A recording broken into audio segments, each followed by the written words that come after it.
আসসালামু আলাইকুম।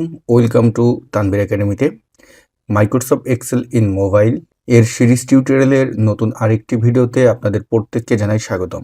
আজকের ভিডিওটিতে আমরা শিখব কিভাবে আপনি মোবাইলে যখন মাইক্রোসফট এক্সেল ব্যবহার করবেন এবং সেখানে সিরিয়াল নাম্বার অটোফিল করবেন।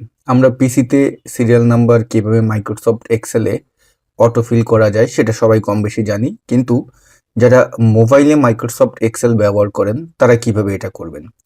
তো এই জন্য প্রথমে যে কাজটি করবেন, আপনার এক্সেল প্রোগ্রামটি ওপেন করবেন। করে এখন যদি আপনি নতুন একটি ফাইল এখানে ওপেন করতে চান, তাহলে আমরা জানি যে এটা কিভাবে করতে হয়। এটা করার নিয়ম হলো, উপরে এই যে প্লাস আইকন আছে, এই প্লাস আইকনে যদি আমরা এখন ক্লিক করি, তাহলে আমাদের এখানে ব্ল্যাঙ্ক ওয়ার্কবুক আসবে। আপনি এখানে ব্ল্যাঙ্ক ওয়ার্কবুকে ক্লিক করলেন এবং এখন এখানে যা যা লিখবেন সেগুলো লিখলেন, টাইটেল লিখলেন। এখন আমি এখানে চাচ্ছি সিরিয়াল নাম্বার লিখতে।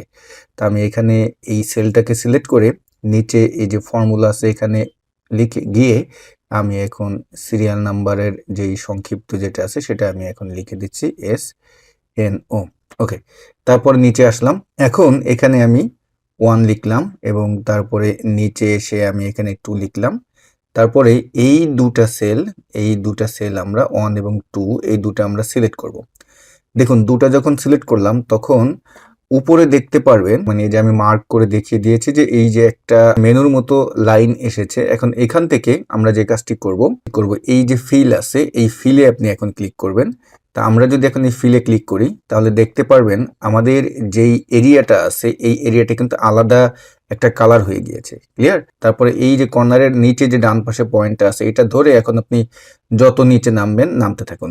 দেখুন আমার অটো সিরিয়াল নাম্বার হয়ে গেল। তো এভাবে আমরা যারা মোবাইলে মাইক্রোসফট এক্সেল ব্যবহার করি তারা এভাবে সিরিয়াল নাম্বার আমরা কল করতে পারি। এখন আমরা এই কলামটা সিলেক্ট করলাম। এই কলাম সিলেক্ট করে আমরা যদি অ্যালাইনটা একটু ঠিক করে দিই, অ্যালাইনটা আমরা কোথা থেকে ঠিক করব?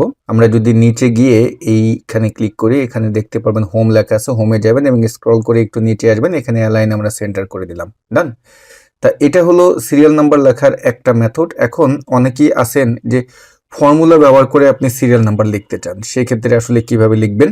যে ডান পাশের কলামে যদি আপনি কিছু লিখেন, যেমন আমি এখানে যদি লিখি যে নেম লিখলাম এবং এইখানটায় আমি কোনো কিছু লিখলে আমার বাম পাশে সিরিয়াল নাম্বার অটোমেটিক উঠে যাবে। তাহলে এটা কিভাবে করবেন? তা আমি প্রথমত এটা সিলেক্ট করে আমি ফুল সিরিয়াল নাম্বারগুলো দেখতে পাবেন। এই যে মাঝখানে আমাদের লাইন চলে এসেছে, এখান থেকে আপনি এই যে ক্লিয়ার আছে, আমি যদি দেখাই একটু মার্ক করে যে এই যে ক্লিয়ার, এই ক্লিয়ারে আপনি যখনই ক্লিক দিবেন তখন আপনার সবকিছু চলে গেল। ওকে, এখন এখানটায় যদি আমি কোনো নাম লিখি, ধরুন আমি এখানটায় এখন নাম লিখব। আমরা এখানে নাম্বার প্যাড চলে এসেছে, আমি এটা ব্যাক দিয়ে এখানে লিখলে যেন সিরিয়াল নাম্বার আসে। তা এই জন্য আমরা একটা ফর্মুলা ব্যবহার করব। ফর্মুলাটা হলো যে ইফ ফর্মুলা। ক্লিয়ার? তা এখানটায় আমরা আসলাম, ইজিক্যাল টু কে কল করতেছি, ইজিক্যাল টু আইএফ ইফকে কল করলাম।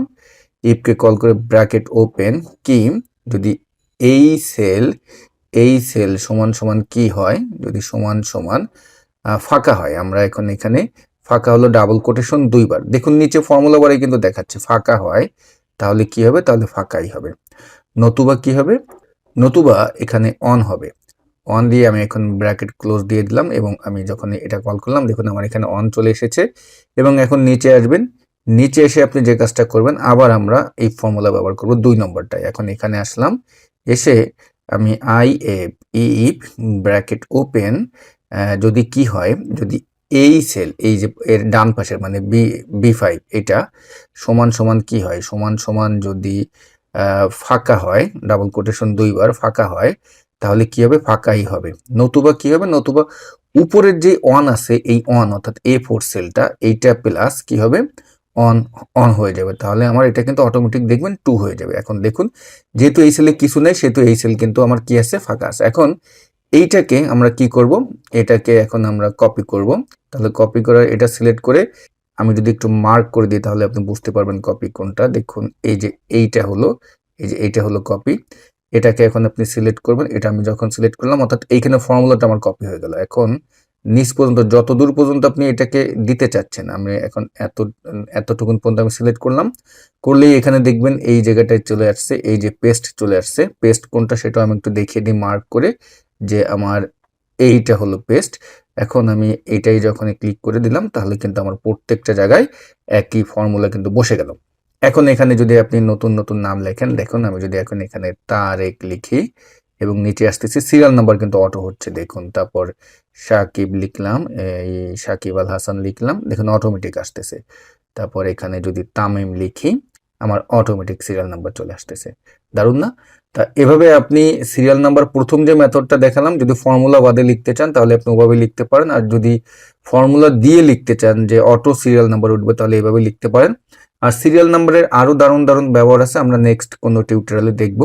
তা মোবাইল দিয়ে যারা এক্সেল ব্যবহার করেন তারা এই দুটি মেথড ব্যবহার করতে পারেন। তো ডিয়ার ভিউয়ার্স, আগামীতে নতুন কোনো ভিডিও নিয়ে আসবো। যদি ভিডিওটি ভালো লেগে থাকে একটি লাইক দিবেন, আপনার মূল্যবান মতামত শেয়ার করতে ভুলবেন না। সবাই ভালো থাকবেন। আল্লাহ হাফেজ।